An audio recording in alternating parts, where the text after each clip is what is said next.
Hello, this is Frank Leeper. I just filed a complaint with your office, the Attorney General's office, and I decided I want to make a video so I can explain it better in my own words, because with the documentation and everything, I think it's better if I give you the whole story, okay? The end of 2018, my wife, Marie Holland, became very ill. I sent her to the hospital, and after a whole bunch of tests, they determined that she suffered from dementia, Alzheimer's, and a few other things, and they said she needed long-term skilled nursing care. So we picked Maplewood Nursing and Rehabilitation Center. So in the beginning of 2019, she went there. The first day she was there, after she was all settled in, I get a call. 3 o'clock in the morning, and the nurse says, your wife had to go back to the emergency room because of respiratory distress. I said, okay, good. I'm glad that you sent her back. So I contacted the hospital. I went to see her. She was there a few days. Then they sent her back to the nursing home. And that was in the beginning of January. And about a week later, after she came back, I get another call from them, from the nurses, and they tell me that they found her unresponsive. Okay, so I understand that. So they sent her back again to the hospital. So, okay, I went to the hospital again, and they treated her and all, and she came back again. So she seemed, after this time, she seemed okay.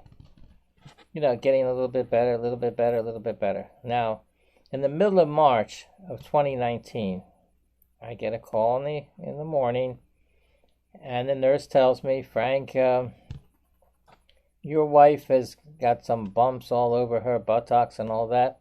She's going to call the doctor and find out what it is and let me know. Okay, so the nurse contacted the doctor. He went there evidently, and he said that she has shingles. And they're going to give her medication and put her in isolation in a different room, that I could still go see her. Okay.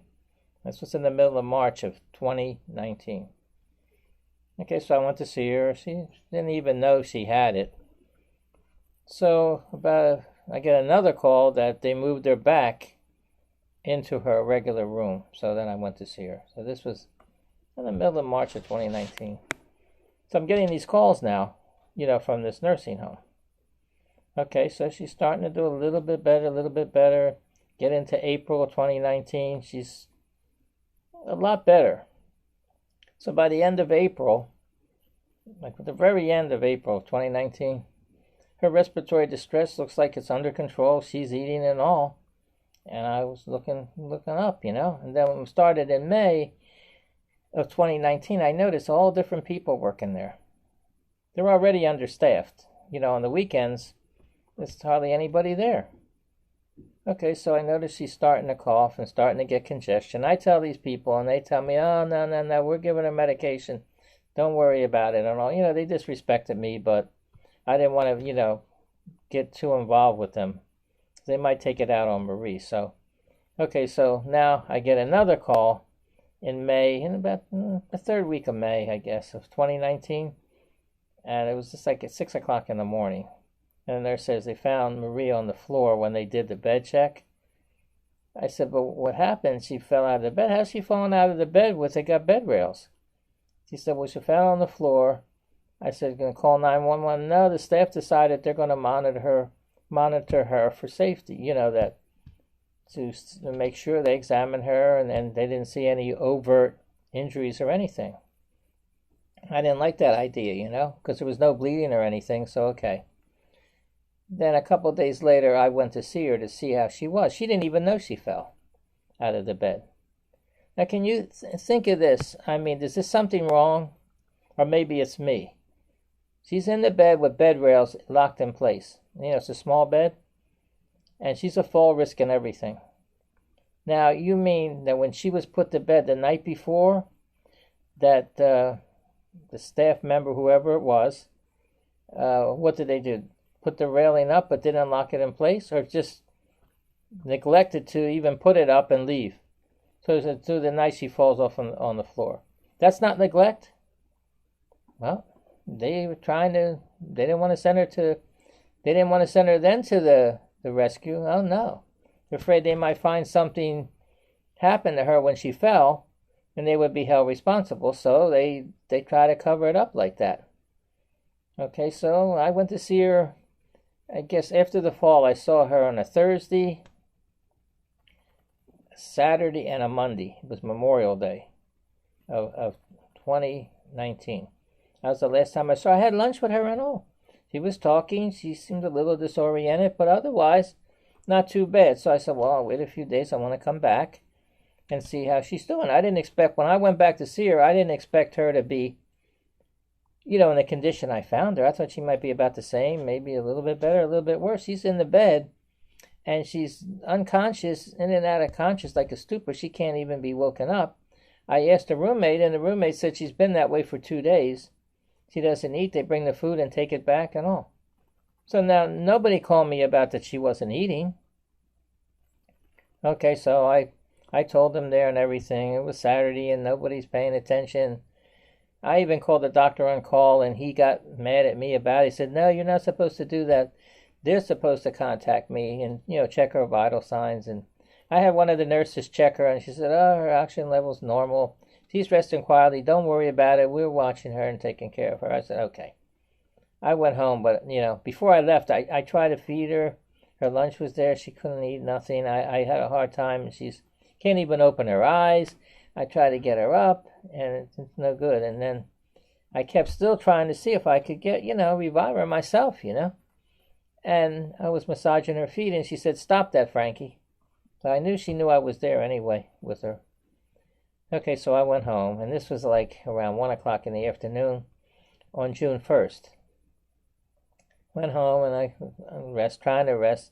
I get a call at, I think it was like 3:30 in the morning, and then the nurse said she found her unresponsive, and they're working on her to try to revive her with CPR, and they called the 911. They got there, it was too late, and they pronounced her dead at 3:48 a.m. on June 2nd, 2019. And I talked to that nurse, and she said, no, I don't know, I just came on. I said, well, she was like that when I was there 15 hours ago. She said, well, I don't know, I wasn't on. It doesn't say anything about it here in the documentation, It just said she was scheduled for x-rays for June 4th, 2019. They gave her x-rays before. I didn't know nothing about that. So I contacted the health department because it was about to fall. And all the things that I found wrong in there myself, I went there 50 times. In the 5 months altogether, my visits. And I put the complaint in, and they went over the complaint, and they went there, and I think it was in the beginning of July, an on-site, unannounced visit to the nursing home, and they found things wrong. They didn't find all the things that I said. So they got the documentation from the Maplewood Nursing and Rehabilitation Center, and they sent it to me, and they may have worded themselves and all. It just shows in May what was done. So there was a registered nurse practitioner there. They ordered x-rays from Marie. They changed her plan of care. They gave different medications. They monitored her for safety.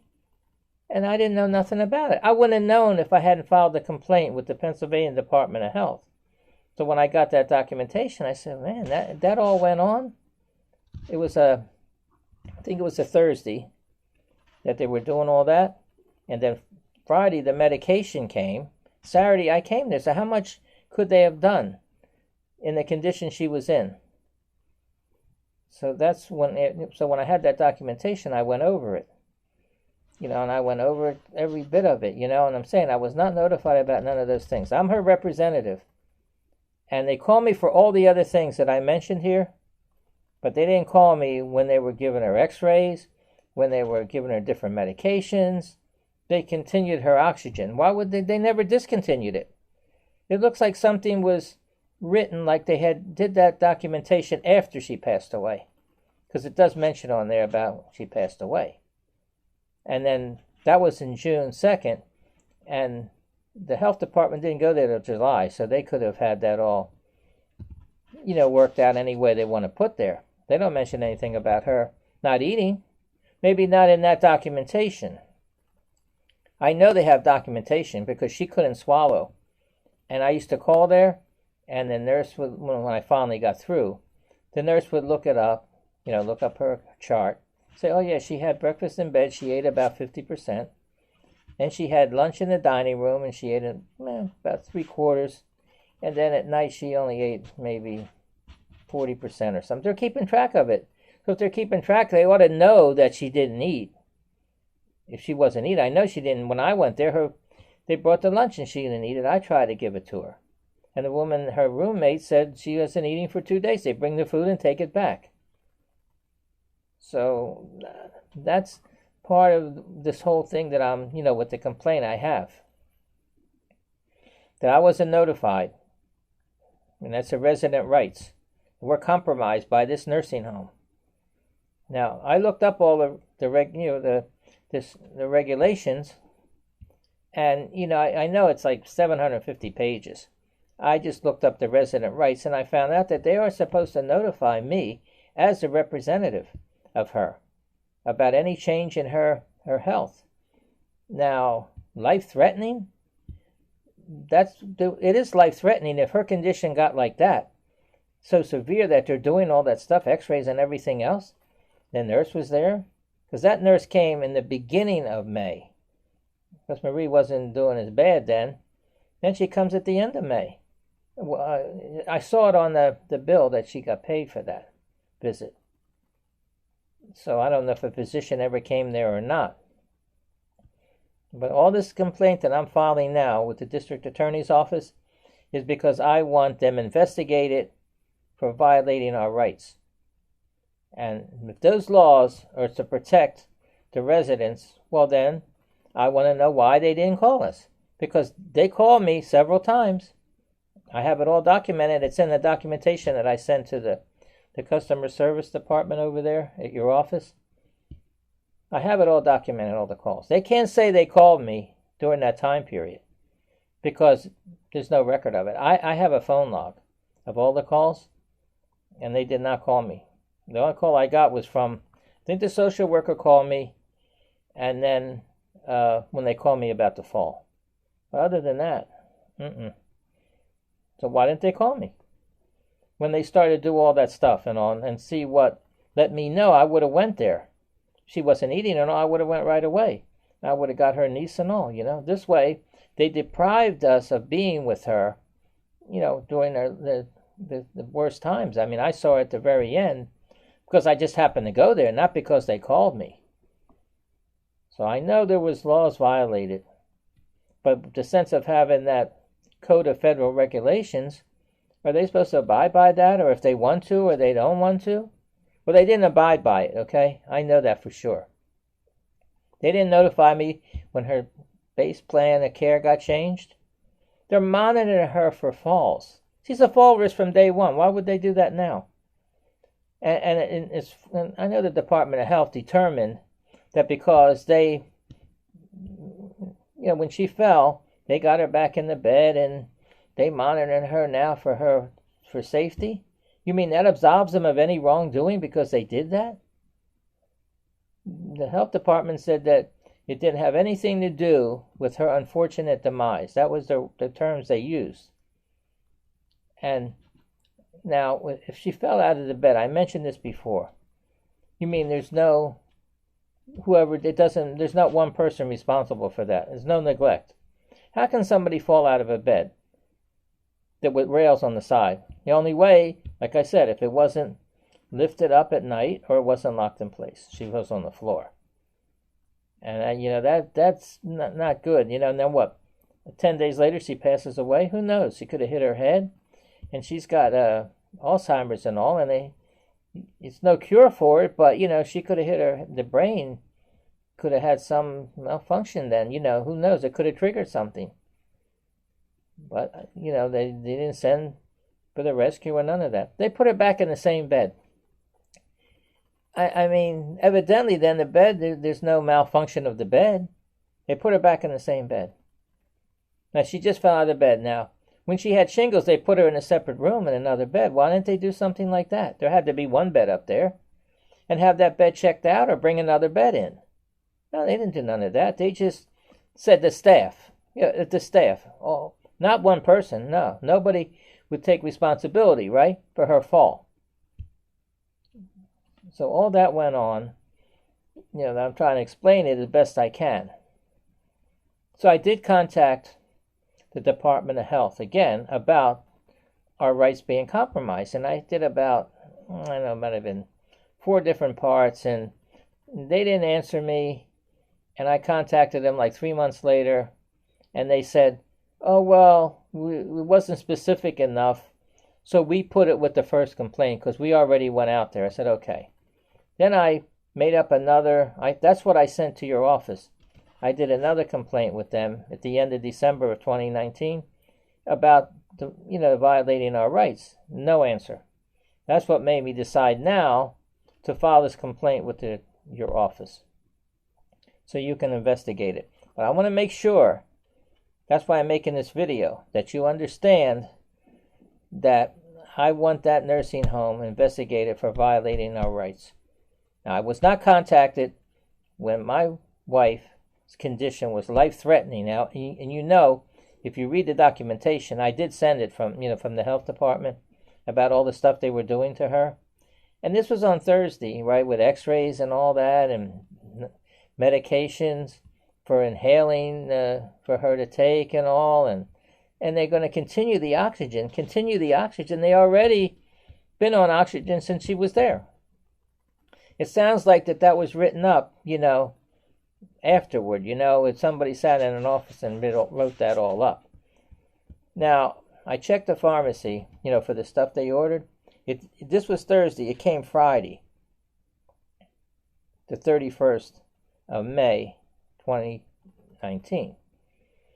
And there was ointment for her eyes for an infection. They didn't have that in the documentation. That wasn't there, but yet they ordered it. And I know when I tried to get her up, she couldn't open her eyes. It looked like they were closed, like if it was an infection or something. So that proves that. And I went there on Saturday morning, right after breakfast, right before lunch, and she was in that condition, unresponsive state. Now, it looks like, I don't know, they were giving her medication that was making her eat. And I know that. I have that documented also, all the medications and all. So she was eating.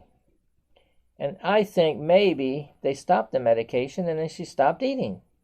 And then she started to get like that. Or maybe she got too much of the medication and was a reaction to it. I don't know. I'm just saying all these possibilities going through my head because the way that staff is there and all, they don't care, It's not their loved ones. They might come in and work one day and never come back. I don't know. I know they're understaffed. And that particular nursing home, I know they already had deficiencies before she even went there. And so, I know it's for profit nursing home, not a non-profit one. There's like 75% of them compared to 25% of the others. So they're looking, I guess, for the money, So I didn't like all that treatment. We were disrespected and all, and that's also a violation of those laws. But is that code of the federal regulations, is that enforceable? What happens if they didn't call me and it's proven and that they did violate our rights? What are they going to be held responsible? I just want them to be held responsible, so maybe it doesn't happen to somebody else. They'll be more aware that they're supposed to abide by their laws. Now, if they don't do it, well, who's ever in charge there should be held responsible for it. And I want to know either way. Now, are these laws just there do you enforce them, or do they have to do it, or they don't have to do it, or if they want to do it, or what? I just want to know because it's an awful lot, that for them to be controlled, and so that the resident gets treated properly and their representatives and all. Because one of the things I noticed when I was going there was that 24/7, right? That means 7 days a week, you're supposed to get the same care. It's not that way. So Monday to Friday, it's a full staff. Saturday and Sunday, there's hardly anybody there. So how can the residents be getting treated as good as they were the other days? So it's just a lot of things. But my concern right here with that complaint is I want to make sure that you understand that I want them investigated because of compromising our rights. Marie Holland was a resident, and I'm her spouse and representative. And I was not notified when her life was when her health deteriorated like that. And they start doing all those things, and I didn't get called. They called me before. Now, are they going to have a call log and say they called me? They can't say they called me because there would be no record of it because I have the same phone number and they have the same phone number. So they cannot produce any phone records, will not show it. I know that because I kept a log of the calls from them. So I think maybe by me doing this video, maybe you will understand. So I don't want it to be saying it's not specific enough. I'm trying to be as specific as I can. And I know I can explain it better this way than typing up all those emails and all that. So I'm going to say that's about it for now. I hope you can view this video. If there's any questions, I can be contacted. You have my information on the complaint that I filed. So if there's any more information, feel free to contact me. And I look forward to hearing from you real soon. And I hope this Maplewood Nursing and Rehabilitation Center is held responsible. And I want to thank you very much for your time. And whatever, let me know as soon as you can the outcome of this case. I would appreciate it. Thank you. And have a great day.